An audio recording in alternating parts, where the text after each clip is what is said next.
pessoal? Mais um tema importantíssimo na nossa aprovação. Vamos falar de um dos principais verbos auxiliares e também verbos de estado da língua inglesa. Verbo to be, né? Todo mundo passou na escola, mas agora a gente vai aprender focado para o seu concurso, focado para a sua prova, de forma bem instrumental, tá? Então sigamos. Por óbvio, galera, qual é a importância dele, né? Que isso não é contado às vezes na época da escola. Mas o verbo to be é um verbo, além de ele ser um verbo de estado, né, que indica ser ou estar, ele também é um verbo auxiliar de outros tempos verbais, como os tempos contínuos, e também na voz passiva. Então você precisa entender como é que a gente funciona, como funciona a estrutura desse verbinho na prova. Então, ele vai ser um verbo auxiliar de tempos progressivos e pode ser um verbo auxiliar da voz passiva. A gente no presente vai começar a entender como é que funciona a estrutura de conjugação dele, e infinitamente mais simples do que na língua portuguesa. Então, se eu digo I am a student, estou falando que eu sou um estudante. She is a nurse, ela é uma enfermeira. E a gente segue. O que nós precisamos começar a memorizar? No presente, a estrutura do verbo to be é essa aqui, ó. I am, you are, he, she ou it is, we are, you are, they are. Não esqueçam, essas aqui são as pessoas do singular e essas aqui são as pessoas do plural, tá? Eu, você, relembrando os pronomes. Eu, você, ele, ela. O it para o singular de coisas, objetos ou animais. O we, nós. Vocês, eles ou elas. Beleza, então nunca esqueça, faz um recorte mental aqui. Pessoas do singular, pessoas do plural. E basicamente o que você vai ter que fazer? Memorizar essa pequena estrutura para cada sujeito, tá? Quando a gente pensa nesse verbo to be, então olha só, a gente tem aqui a conjugação dele na forma afirmativa. Questãozinha boa de prova, básica e boa para ser cobrada e é cobrado, tá? A banca pede para você marcar uma negativa feita de forma correta com o verbo to be. Então você vai partir da ideia que você tem essa conjugação.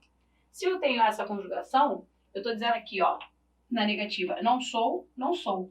Ou eu faço uma forma extensa, ou eu faço uma forma abreviada. Ambas estão certas. Então, se eu tenho I'm not a doctor, eu posso dizer também I'm not a doctor, tá? Ou I'm not, tá? Beleza. Então, eu tenho aqui, ó, essas duas opções. Com is not ou isn't, a mesma coisa. Eu posso falar she's not an engineer, ele não é um engenheiro, ou ele não é engenheiro, a ideia é a mesma. O que eu quero te mostrar? Estrutura. Essa é a forma abreviada de is not. E eu ainda poderia dizer, no caso aqui ela, né, galera? She's not. Eu também posso abreviar o verbo to be aqui e deixar o not aqui. Problema nenhum. Uma coisa é certa. Se a prova coloca no, non, ou qualquer outra forma negativa, não estará correta. Estará errada, tá? A gente vai fazer a negativa com o not. As minhas opções são essas.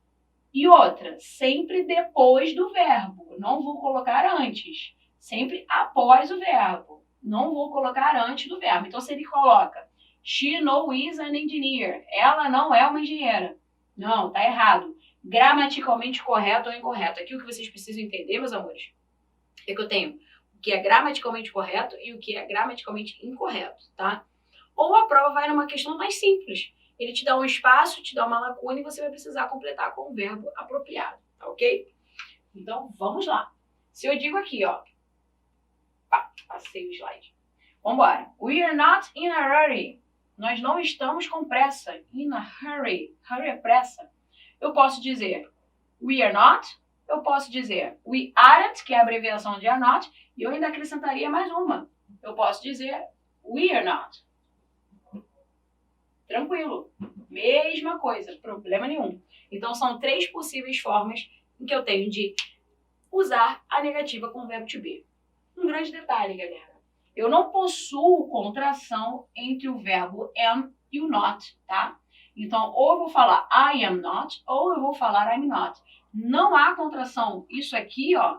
Ai, ficou lindo, professora. Tá lindo demais isso. Ficou am, ficou até sonoro. Não, pelo amor de Deus, gente. Isso não existe. A contração do verbo to be, am, né? Da conjugação da primeira pessoa, I am, com not, o am não conjuga ali, não contrai com not, ok? Quando eu quero fazer uma interrogativa simples, tem um mecanismo de troca. Como assim, Lívia? Eu vou pegar esse meu verbo to be e vou colocar à frente do sujeito. Simples. Então, se eu falo, are you happy? Inverti, estou fazendo uma pergunta. Is he your friend? Ele é o seu amigo? Are they sad? Eles estão tristes? Então, meus queridos, quando a banca pedir, quando vocês estiverem fazendo qualquer exercício sobre interrogativas com o verbo to be, você tem que pensar o seguinte: eu vou pegar esse verbo to be e vou jogar para frente. Tranquilo? Para frente de quem? Da frase? Não, para frente do sujeito. Ah, mas sempre fica na frente da frase, Lívia. Tá, mas e se eu tenho um vocativo? Olha, ela é enfermeira? Um exemplo bem bobo, mas que eu já vi em prova, tá? Então, eu vou colocar na frente do sujeito, ficaria na frente do ela, e não na frente do olha e do vocativo, qualquer coisa que seja, tá? Então, na forma negativa, not após o verbo, podendo abreviar ou não. Na forma interrogativa, esse meu verbo vai para frente do sujeito, tá ok, galera? Então, sigamos. Muito importante que às vezes eu vejo cair nas provas de vocês são as short answers, respostas curtas, simples. Eu digo assim, ó, você tá feliz? Você vai falar, ou sim estou, ou não, não estou. Não dá para misturar uma resposta positiva com uma resposta negativa. Porque eu já vi questão de prova, yes, I'm not. Gente, não dá. Ou você é positivo ou você é negativo. Ou você dá uma resposta positiva ou você dá uma resposta negativa. E eu vou pegar o próprio verbo. Então, ó, are you? Aqui é a primeira pessoa. Eu estou perguntando para a segunda pessoa e ela responde como primeira. Mas aqui, ó, is she? Ou vou falar yes, she is, numa ideia positiva, ou vou falar no, she isn't, numa ideia o quê, galera? Negativa. Eu não posso falar no, she is. Não rola, não dá. Eu não posso falar no, he is. Eu tenho que concordar na short answer a minha resposta com o meu sujeito, com quem praticou essa ação, tá? Are they late? Eles estão atrasados?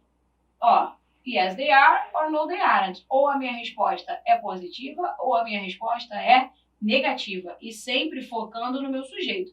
Se ele responde aqui para você, o we, tá fora de quê? De contexto. Foge do contexto que a gente deseja, foge do contexto que a gente apresenta, tá? Então, muito cuidado caso a banca te cobre short answers. Por quê? Você vai precisar ter essa noção de que ou tudo vai ser positivo, ou tudo vai ser negativo, e eu tenho que fazer uma concordância com a minha pergunta. Eu tenho que concordar com o sujeito da minha pergunta, tá ok? Aproveitando aqui, a gente vai ter também o dare to be, no mesmo eixo. O que é o dare to be? Já para conjugar os seus estudos. O dare to be, ele é uma locução, é uma expressão verbal, perdão, né? Uma locução verbal, sim, porque eu tenho mais de uma palavra, mas ele é uma expressão verbal que ele vai significar haver ou existir. Há ou existe. No português é muito comum a gente falar assim, tem 30 alunos em sala de aula. Você usa o verbo ter para indicar posse ou existência, né? A gente até fala que é o verbo ter com sentido de haver ou existir. Mas no inglês é diferente.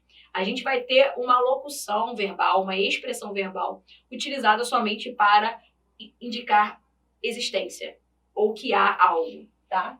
Esse verbo, o dare to be, essa locução verbal, essa expressão verbal, galera, ela vai ser conjugada em diversos tempos verbais. Vamos ver as principais?